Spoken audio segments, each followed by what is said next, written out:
আজকের গল্প শিকল পুকুরের শিকার কাহিনী। গল্প শ্রী তুষারকান্তি ঘোষ।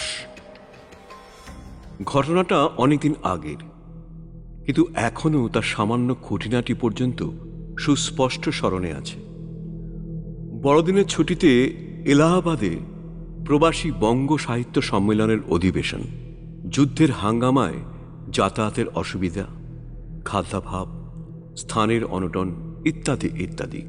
সুতরাং আকরার দিনে দুর্গাপুজোয় মোষের বদলে চাল কুমড়ো বলির মতন শুধু নিয়ম রক্ষার মতন সংক্ষিপ্ত আয়োজন। প্রচুর শীতবস্ত্রে প্রায় আপাদ মস্তক আবৃত করে দিল্লি স্টেশনে সভাপতির সহযাত্রী হওয়া গেল। বাসনা সম্মেলন শেষে কলকাতাও ঘুরে আসা। এলাহাবাদ স্টেশনের প্ল্যাটফর্মে পদার্পণ মাত্রই শোনা গেল বোমা।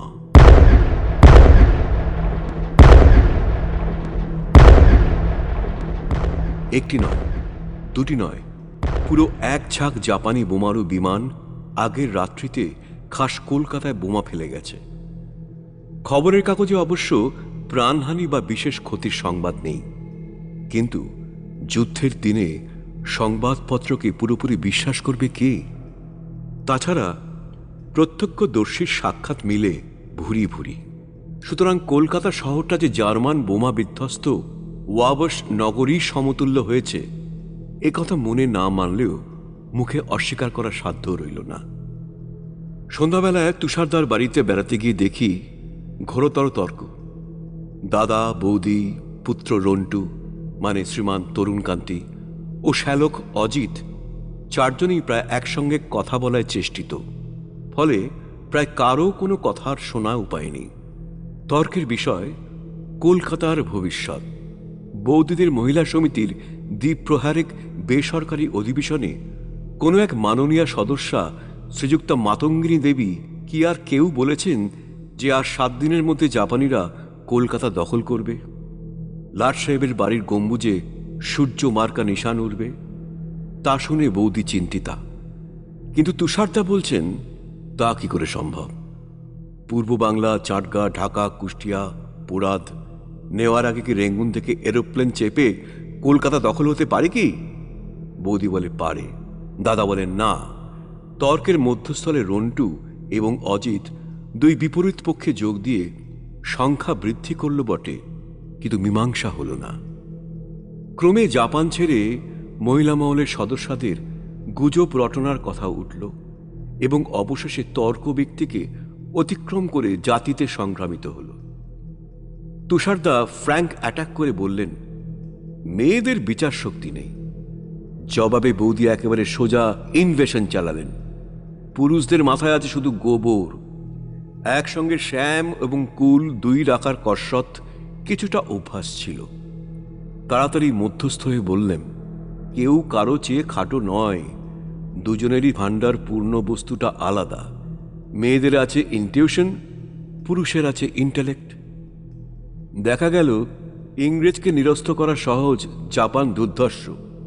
বৌদি ফস করে প্রশ্ন করলেন, ইনটিউশন আর ইন্টেলেক্টের তফাৎ কি? কঠিন প্রশ্ন। মাথা চুলকে আস্তে আস্তে বললেন, ইনটিউশন হচ্ছে by which the wife knows that she is always right and her husband is wrong. আর ইন্টেলেক্ট হচ্ছে গিয়ে তা যা দিয়ে the husband knows that the case is other way round but never says no. কিন্তু তর্কের শেষ আছে, সংশয়ের নেই।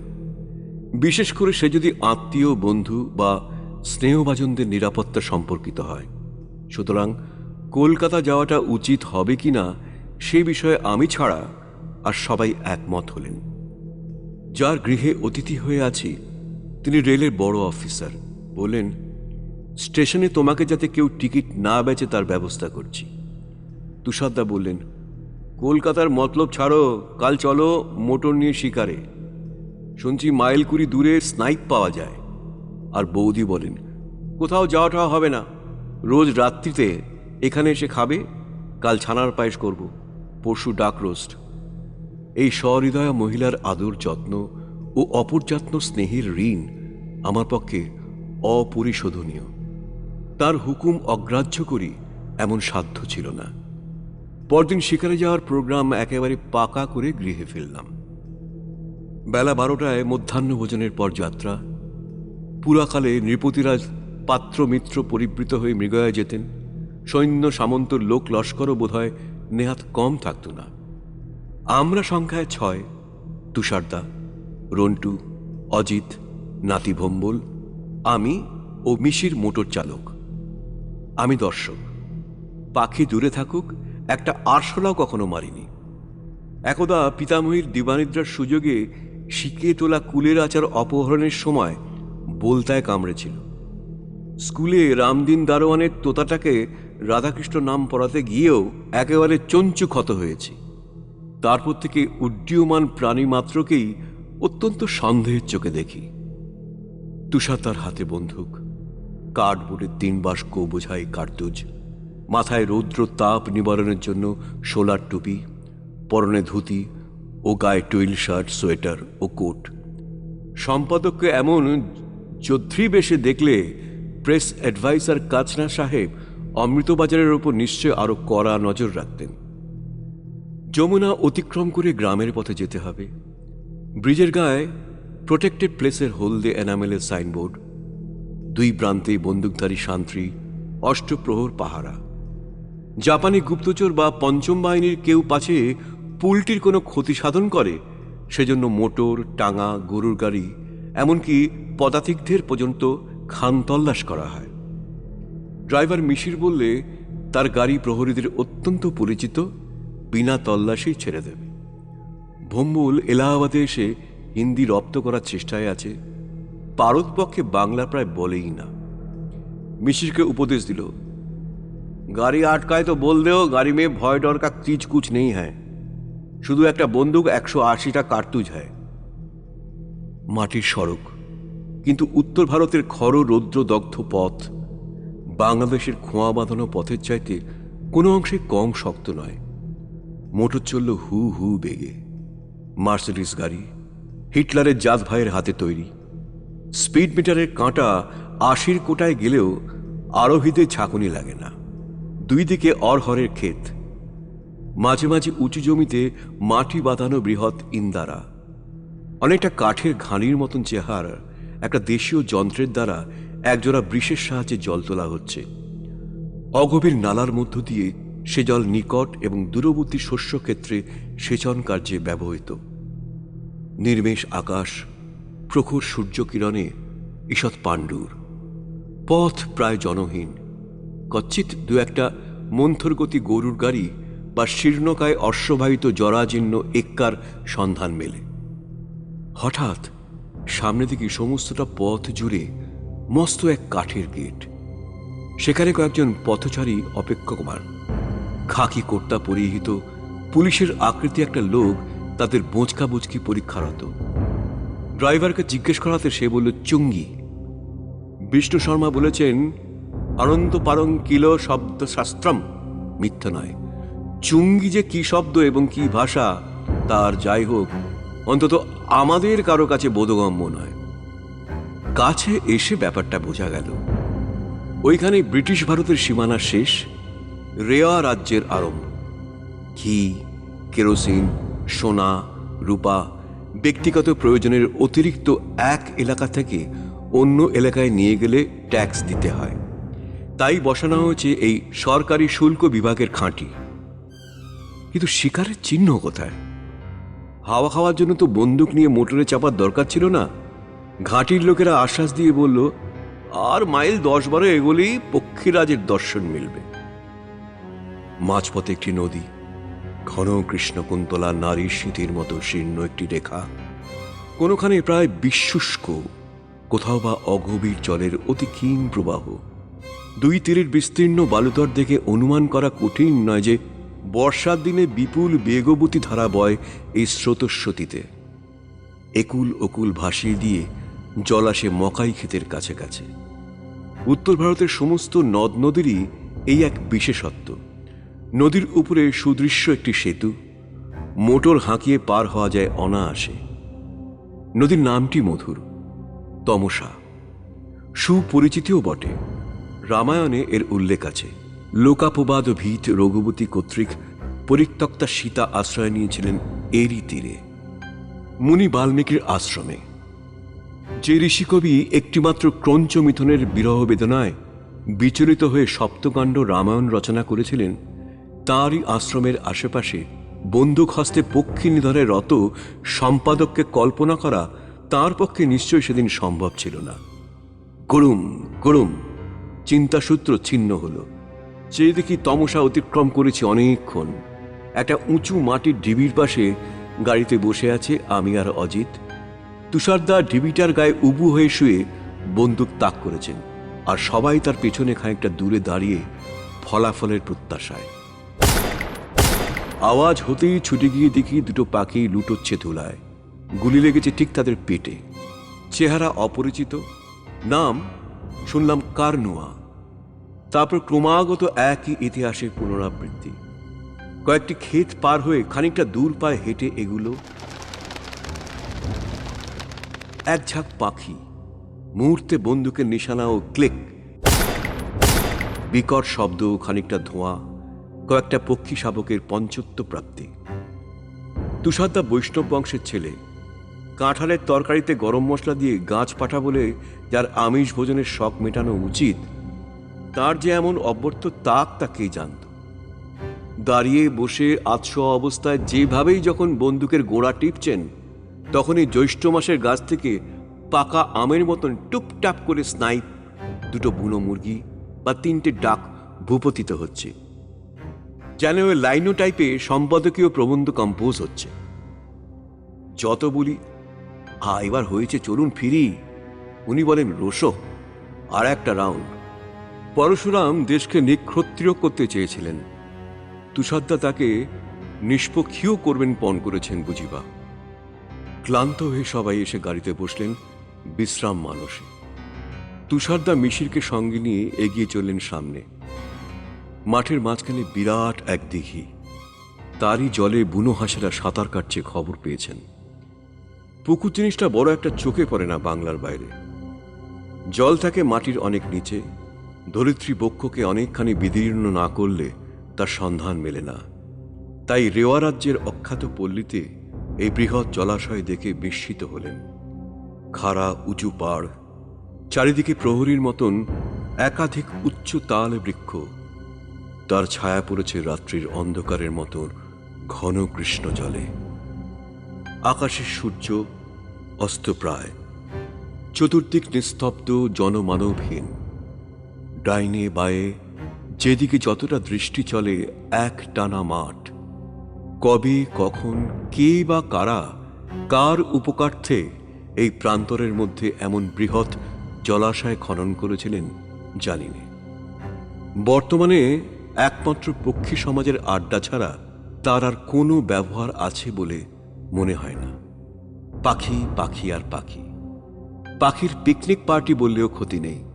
লাল, নীল, সাদা, ধূসর, যেমন বিচিত্র তাদের বর্ণ, তেমনি বিভিন্ন তাদের জাত। মূর্তিমান নিষাদ রূপে সন্তর্পিত পদক্ষেপে অলক্ষিতে প্রবেশ করলেন তুষারদা। প্রথম গুলিতেই ঘায়েল হল গোটা তিনেক ডাক। একটা বড় সারস জাতীয় জীবের ডানা লেগেছিল আঘাত। খানিকটা উড়ে গিয়ে দিঘির জলে মৃতদেহ লুটিয়ে পড়ল তার। জলের স্থলেও নভমণ্ডলে মুহূর্তে একটা আলোড়ন সৃষ্টি হল। পাখির ঝাঁক ডানা মেলে তরিত অন্তর্হিত হল শূন্য পথে। বন্দুক হস্তে ঘাতক স্বয়ং কলরব তুললেন সাফল্যের আনন্দে, এবং নিহত পক্ষী সংগ্রহের জন্য মিশির ঝাঁপিয়ে পড়ল দিঘির জলে। মিশির সুলতানপুরের লোক, সাঁতার কাটতে জানে মাছের মতো। ভাসমান পক্ষীর মৃতদেহ বহন করে ফিরে আসছে তীরের দিকে। হঠাৎ চেঁচিয়ে উঠল, ডুব রাহা হ্যায়, বড়া সাহেব বাঁচাইয়ে। ব্যাপার কি? লোকটা তামাশা করছে না তো? না, ক্রমশ খাবি খাচ্ছে যেন। তুষারদা চেঁচিয়ে উঠলেন, মিশির ডুবছে, বাঁচাও বাঁচাও, শিগগির এসো। কিন্তু কে আসবে কোথা থেকে? কোথায় লোক, কোথায় জন? আমরা যেখানে গাড়িতে বসে সেখানে মজ্জমান ভৃত্য এবং উৎকণ্ঠিত প্রভু কারো আওয়াজই স্পষ্ট পৌঁছয় না। হঠাৎ দেখি বন্দুক ফেলে ধুতি জামা টুপি সহ জলে ঝাঁপিয়ে পড়লেন তুষারদা। ভালো সাঁতার জানেন না, গলা জলে নেমে হাত বাড়িয়ে বলছেন, মিশির, এই যে আরেকটু গানি আমায় ধরো। কিন্তু মিশিরের তখন প্রায় শেষ অবস্থা। সাঁতার কাটা দূরে থাকুক, ভেসে থাকাই দায়। মাথাটা বারবার কেবলই তলিয়ে যাচ্ছে জলের তলায়। ঊর্ধ্বশ্বাসে ছুটে এসে হাজির হলেম আমরা, কিং কর্তব্য বিমূঢ় সবাই। ছুটোছুটি করছি এদিক ওদিক, খুঁজি একটা কাঠ কিংবা গাছের গুঁড়ি যা ছুড়ে দেওয়া যায় মিশিরের প্রাণ রক্ষার্থে। ভম্বুল বিচলিত, কিন্তু হিন্দি ছাড়েনি, চেঁচিয়ে বলছে, একটু দাঁড়িয়ে লাও। লাও তো বটে, কিন্তু আনেটাকে। অবশেষে ভম্বুল জামা গেঞ্জি খুলে ঝাঁপ দিল জলে। মিশি ততক্ষণে অনেকটা কাছে এসে পড়েছে। সাঁতার কেটে মিশিরকে টেনে তুলল অর্ধমৃত অবস্থায়। শুয়ে দেওয়া হলো ঘাসের উপরে। প্রায় আধ ঘন্টা পরে মিশিরের বাক শক্তি ফিরল। প্রশ্নের উত্তরে বলল, কি হয়েছিল সে নিজেই ঠিক জানে না। মনে হলো তার সর্বাঙ্গে খিল ধরেছে, কে যেন পা দুটো চেপে ধরে টেনে নিয়ে যাচ্ছে জলের তলায়। আশ্চর্য! শীতের সন্ধ্যা, উন্মুক্ত প্রান্তরে উত্তুরে হাওয়া গায়ে ছুঁচের মতন বিঁধে। তুষারদার আপাদ মস্তক সিক্ত, জুতো জামা বসন থেকে জল ঝরছে। শীত সম্পর্কে আমি সর্বদাই অতিরিক্ত সাবধানী। বাড়ি থেকে বেরোবার কালে গাত্র বস্ত্রখানা সঙ্গে নিয়েছিলেন। স্মরণ করলেন তুষারদা ঠাট্টা করেছিলেন, কাশ্মীরি শাল জড়িয়েছ কেন? শিকারে যাচ্ছি না, তোমার শ্বশুরবাড়িতে তো নয়। আমার সেই পশমি শীত বস্ত্রখানা পরিধান করেই তাকে ঘরে ফিরতে হলো। নতুবা দিগম্বর মূর্তিতে আমার দূরে থাক নিজের শ্বশুরবাড়িতেও ফেরাও কঠিন হতো। কিন্তু ফিরব কেমন করে? মিশিরের প্রাণ যদি বা বেঁচেছে, দেহে শক্তি নেই এতটুকুও গাড়ি চালানো সম্ভব নয় তার পক্ষে। রন্টু বললে, বাবা যদি রাগ না করো তো বলি, আমি গাড়ি চালাতে শিখেছি, সবাইকে নিয়ে যেতে পারবো এলাহাবাদে।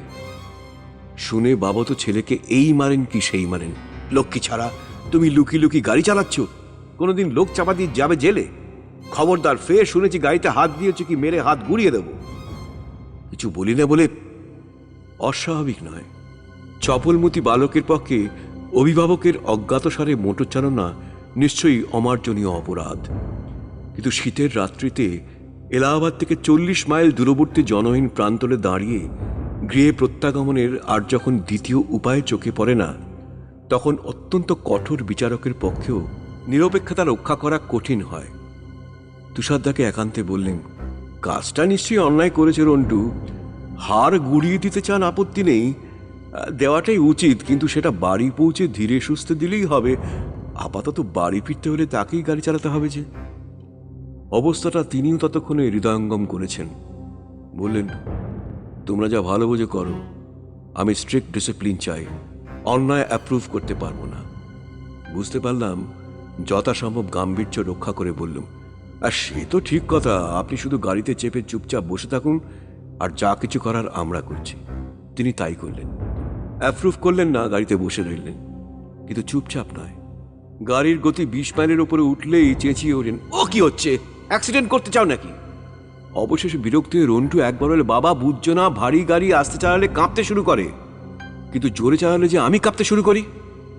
একবার গাড়িও একবার গাড়ির মালিক, এই দুইয়ের মধ্যে ভাগাভাগি হারে কাঁপুনি চলতে চলতেই রাত 9:30টায় এলাহাবাদে পৌঁছলাম। তুষারদার বাড়িতে উৎকণ্ঠার শেষ নেই। প্রায় থানায় ও হাসপাতালে ফোন করা বাকি। বৈঠকখানায় পাড়ার বৃদ্ধ রঘুনন্দন প্রসাদ তেওয়ারি ছিলেন। সমস্ত শুনে পরম গাম্ভীর্যের সঙ্গে বললেন, তুষারবাবুজি, আপনাদের পিতামহের পুণ্যি প্রাণ নিয়ে ফিরে এসেছেন। আপনি বারাহমান। বাধা দিয়ে বললেন, না কায়েত। তিনি কিছুমাত্র অপ্রস্তুত না হয়ে বললেন, আপনি সঙ্গে ছিলেন তাই, না হলে ওই পুকুরে নেমে আজ পর্যন্ত কোনো লোক জ্যান্ত ফেরেনি। ভদ্রলোক গল্প বলার আর্টটা জানেন। বললেন, ওই অভিশপ্ত পুকুরের নাম জিঞ্জিরি তালাও শিকল পুকুর। জলের নিচে এক বৃহৎ ভৌতিক লৌহ শৃঙ্খল আছে, যা পায়ে জড়িয়ে ধরে আস্তে আস্তে পাতালে টেনে নিয়ে যায়। মানুষ, গরু, বাছুর, ছাগল, মোষ কত যে ওই রাক্ষসী শিকলের মৃত্যু আলঙ্গনে নিশ্চিহ্ন হয়েছে তার আর সীমা সংখ্যা নেই। শুনুন তবে ওর ইতিহাস। উৎসুক শ্রোতার দল ফরাসের উপর খাড়া হয়ে বসল। মনে মনে ভাবলেন, রবি ঠাকুরের ক্ষুদিত পাষাণের হিন্দি অনুবাদ পড়েছেন কি? ভদ্রলোক নাসারন্ধে একটি নস্য গ্রহণ করলেন, তারপর শুরু করলেন। অনেক অনেক বছর আগে এমন সময় অন্দরমহল থেকে টেটেস্কোপ হস্তের ডাক্তার ভাদুরী বেরিয়ে এসে বললেন, মিশিকে দেখলাম, কোনো ভাবনা নেই, একদিন রেস্ট নেবে আর এই মিক্সচারটা আনিয়ে নেবেন দোকান থেকে। সাঁতার কাটতে গিয়ে হঠাৎ পায়ে স্প্যাজম ধরেছিল, তাতে মাসল কন্ট্রাকশন হয়েছে। শিকল পুকুরের গল্পটা সবেমাত্র জমে আসছিল। রঘুনন্দন প্রসাদ বিরক্তির সঙ্গে তার দিকে তাকিয়ে জিজ্ঞাসা করলেন, আপ ডাক্তার হ্যাঁ, ইংরেজি পড়েছেন, দেবদ্বীজে আস্থা নেই? আচ্ছা, নিজে কখনো দেখেছেন সেই জিঞ্জিরি তালাও? ডাক্তার বলেন, না। সেই পুকুরের জলে নেমেছেন? ডাক্তার বলেন, না, কোনোদিন না। মিশির যখন ডুবছিল আপনি সঙ্গে ছিলেন? ডাক্তার বলেন, না, তাও নয়। তবে হাতাহাতি হতে পারেনি, আমরা মাঝে পড়ে থামিয়ে দিয়েছিলাম। কিন্তু সেই থেকে ডাক্তার আর রঘুনন্দন প্রসাদের মধ্যে বাক্যালাপ বন্ধ, মুখ দেখা দেখি নেই। ভালো লাগলে লাইক, শেয়ার আর কমেন্ট তো করবেনই, আর প্লিজ সাবস্ক্রাইব করুন, বেল আইকন টিপতে ভুলবেন না।